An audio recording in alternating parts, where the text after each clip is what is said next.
My aunt always said that an investment in my brother was an investment in the family's future. She just forgot to mention that in her eyes, I wasn't part of that future.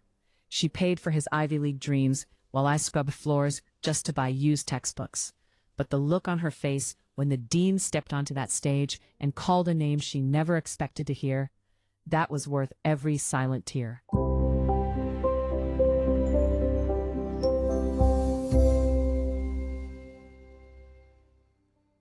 The smell of expensive mahogany and imported tea always filled Aunt Margaret's living room. It was a scent that meant security for some, but for me, Lily Rose, it just smelled like a door being slammed in my face. I remember sitting on the edge of the velvet sofa, my hands tucked under my thighs to hide the ink stains from my night shift job. Across from me sat my brother, Leo. He was holding a glossy acceptance letter like it was a golden ticket. Aunt Margaret was beaming, her eyes crinkling in a way they never did when she looked at me. "A full ride, Leo," she whispered, her voice thick with pride. "Tuition, housing, everything. You're going to be the doctor this family deserves." I cleared my throat, the sound feeling like sandpaper. "Aunt Margaret, I got my acceptance too, from the same university. My grades were actually in the top." She didn't even turn her head. She just waved a hand as if dismissing a fly. "Lily dear, let's be practical. Leo is the one with the stamina for a career like that. Besides, a girl with your quiet nature, you'll find a nice husband soon enough. Why waste the family's resources?" The room went cold. It wasn't just the refusal. It was the casual way she erased my hard work. I had stayed up until 3 a.m. every night for 4 years. I had the highest GPA in the county. But in this house, my brother's mediocre effort was worth a fortune, and my excellence wasn't worth a cent. I stood up, my heart hammering against my ribs like a trapped bird. I didn't argue. I didn't beg. I just walked out into the rain, feeling the weight of my empty pockets. I had $0, no benefactor, and a dream that felt 1,000 miles away. But as the bus pulled up to take me to my third job of the day, I made a silent vow. I would get into that hall. I would wear that cap and gown, and I wouldn't owe a single person a thank you when I did. Before we continue with Lily's struggle against the odds, I'd love to know, where in the world are you listening from right now, and what time is it there? The next 4 years became a blur of caffeine, flickering library lights, and the constant dull ache in my feet. While Leo was posting photos of frat parties and campus tailgates, all funded by Aunt Margaret's investment, I was living a ghost's life. I had managed to enroll by taking out every small loan available and working 3 jobs that no one wanted. I was a waitress at a 24-hour diner from 6 p.m. to midnight, a night janitor at a local clinic until 4 a.m., and then, after a 2-hour nap in the back of the campus library, I was a student. My life was lived in the shadows. I wore the same 3 oversized sweaters to hide how thin I was getting. I didn't make friends. I didn't go to the mixer nights. I was a girl on a mission, fueled by a cocktail of exhaustion and spite. One rainy Tuesday, I was sitting in the back of a 400-person lecture hall for advanced statistics. My eyes were stinging, my vision blurring, as I tried to make sense of the equations on the board. I must have looked like a wreck. "You," a sharp booming voice echoed through the hall. I snapped my head up.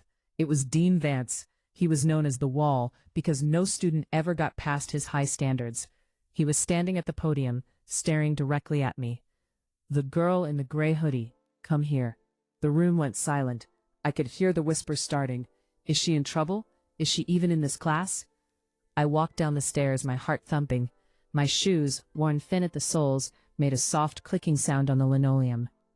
"I've been grading the midterms," the dean said, his voice dropping to a low, intense level so only I could hear.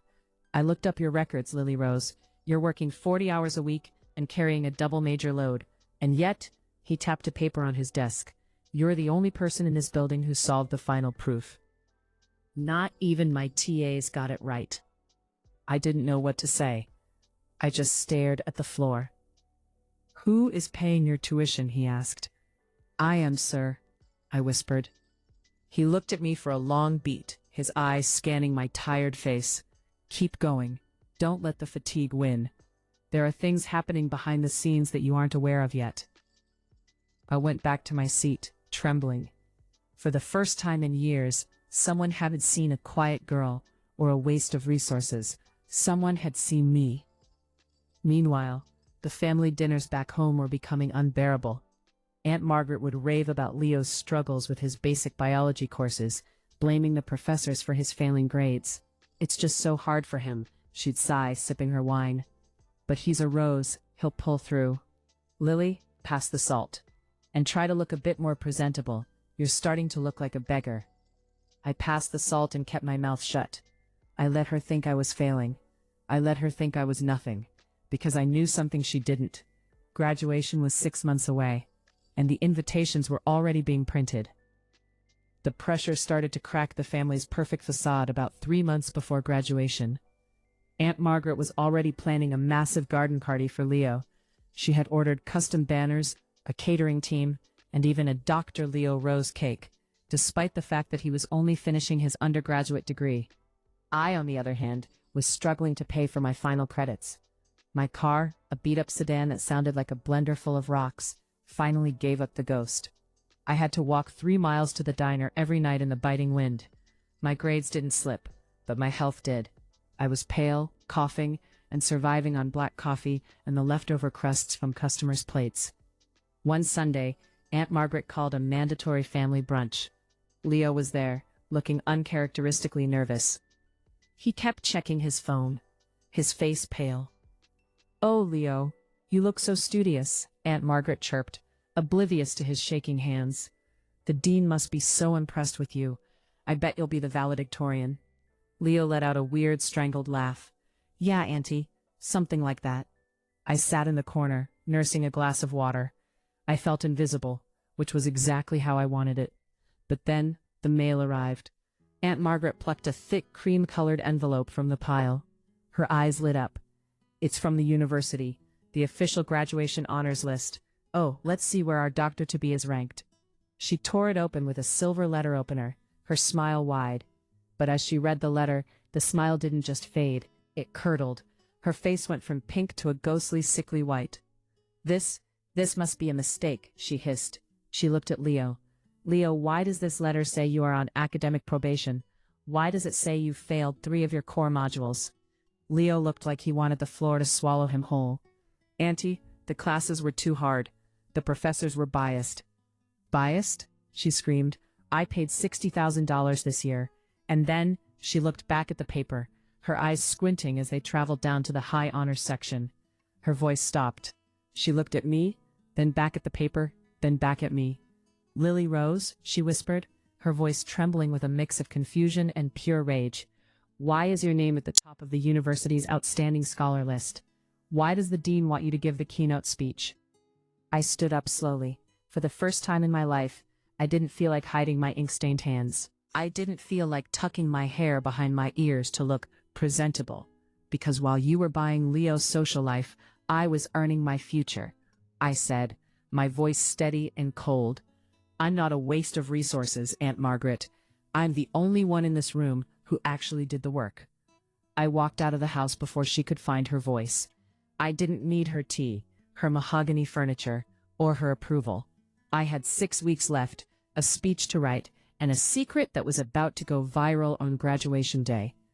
The weeks leading up to graduation were quiet, the kind of quiet that usually precedes a massive storm. Aunt Margaret didn't call. She didn't text. For the first time, the heavy weight of her expectations had shifted off my shoulders and onto the floor. I spent my days in the library, polishing my speech, and my nights working extra shifts to buy a simple, modest dress for the ceremony. But Aunt Margaret wasn't the type to lose gracefully. 4 days before the ceremony, I received a frantic call from the university financial office. My heart dropped into my stomach. "Miss Rose," the clerk said, her voice sounding strained, "we've had a discrepancy with your final tuition payment. The check that was mailed from your family's estate, it's been stopped. A stop payment order was placed this morning." I felt the world tilt. Aunt Margaret had found the one thing she still controlled, the small trust fund left by my late grandmother, which I had used for my final semester's fees. She had used a legal loophole to freeze it, claiming financial mismanagement on my part. "If the balance isn't cleared by tomorrow at noon," the clerk continued, You won't be allowed to walk the stage. Your degree will be held. She wanted me broken. She wanted to prove that without her blessing, I was nothing. I sat on the curb outside the diner, the cold rain soaking through my thin sweater, and for a moment, I actually considered giving up. The mountain was just too high. It was a message from an unknown number. My office. Now, Dean Vance. I practically ran to the campus. When I entered his office, he wasn't alone. There was a man in a sharp suit sitting across from him. "Lily," the dean said, looking up from a stack of papers. "It seems your benefactor decided to play a very dangerous game with your future. She called the university today to warn us that you had stolen funds to pay for your classes." I felt the blood drain from my face. "I didn't. I swear it was my grandmother's." "I know," the dean interrupted, raising a hand. "I've spent 40 years dealing with people who try to buy prestige. And I've spent the last 4 years watching a girl work 3 jobs to prove she doesn't need to buy it. This is Mr. Sterling. He represents a private scholarship foundation for high-achieving students in statistics." The man in the suit stood up and handed me a folder. "We've been tracking your progress since your sophomore year, Miss Rose. The dean brought you to our attention. Your tuition has been paid in full. There is also a stipend for your graduate studies, should you choose to accept." I couldn't breathe. I looked at the dean, and for the first time I saw a small, knowing smile on his face. "Aunt Margaret thought she was stopping a payment," the dean said quietly. "All she did was ensure that when you walk that stage, you won't owe her or anyone else in that family a single second of your life." The day of graduation arrived. I stood in the wings of the grand hall, the velvet curtain heavy beside me. I could see the crowd. In the 3rd row, Aunt Margaret sat wearing a massive, expensive hat, looking like she had already won. Beside her, Leo looked miserable, his head down. They were waiting for my name to be skipped. They were waiting for my humiliation. The dean stepped to the microphone. "Every year we honor a student who represents the pinnacle of academic excellence," the dean's voice boomed. "But this year we honor something more. We honor resilience." He turned his head toward the wings. "Please welcome our valedictorian and the recipient of the Excellence in Mathematics Award, Lily Rose." The silence in the hall was deafening as I stepped onto the stage. My legs felt like lead, but my heart was steady. I didn't look at the thousands of strangers in the audience. I looked directly at row 3. Aunt Margaret's face didn't just drop. It turned a shade of gray I've only ever seen in old movies. Her expensive hat tilted as she leaned forward, her mouth agape. Leo looked like he wanted to vanish into the floorboards. They had come to watch me fail, to witness the quiet girl be sent home in shame. Instead, they were looking at the girl who had just won it all. I reached the podium and adjusted the microphone. I didn't use the pre-written speech about global economics or the future of data. I tucked it away and looked out at the crowd. "Most of you here had someone cheering for you," I began, my voice clear and resonating through the speakers. "Someone who believed in you, someone who paved the way, someone who made sure you never had to choose between a textbook and a meal." I wasn't one of those people. The room grew incredibly still. I was told that my education was a waste of resources. I was told to find a husband and stay quiet. I was told that the family's investment belonged to someone else. For 4 years, I worked 3 jobs and slept in the back of this very library. I didn't have a benefactor. I had a vision. I paused, looking directly at Aunt Margaret. She tried to look away, but she couldn't. To the person who tried to stop my graduation 4 days ago by freezing my funds, thank you. You didn't break me. You just proved that you were never the source of my strength. You were just the weight I had to lift to get stronger. I am graduating today with honors, debt-free, and with a full scholarship for my master's, earned by my own hands. The applause didn't start as a roar. It started as a ripple that built into a tidal wave. People were standing up. Even the professors behind me were nodding. After the ceremony, I was surrounded by reporters and fellow students. In the distance, I saw Aunt Margaret trying to push through the crowd to reach me, her face now twisted into a fake, sugary smile, likely ready to claim my success as her own tough love strategy. I didn't wait for her. I didn't need a confrontation. I handed my diploma to the dean for a final handshake and walked straight to the exit. My beat-up car was gone, but Mr. Sterling was waiting with a car service to take me to my first real celebration. As I drove past the university gates, I took one last look at the Lily Calm Stories notebook I'd kept in my bag, the one filled with the dreams I once thought were impossible. I wasn't the girl scrubbing floors anymore. I was the girl who had rewritten her own ending. Do you think Lily should have forgiven her Aunt Margaret after the speech, or was cutting her off the only way to truly be free? If you love this story of resilience, hit that subscribe button and join the Lily Calm Stories family for more tales that touch the soul.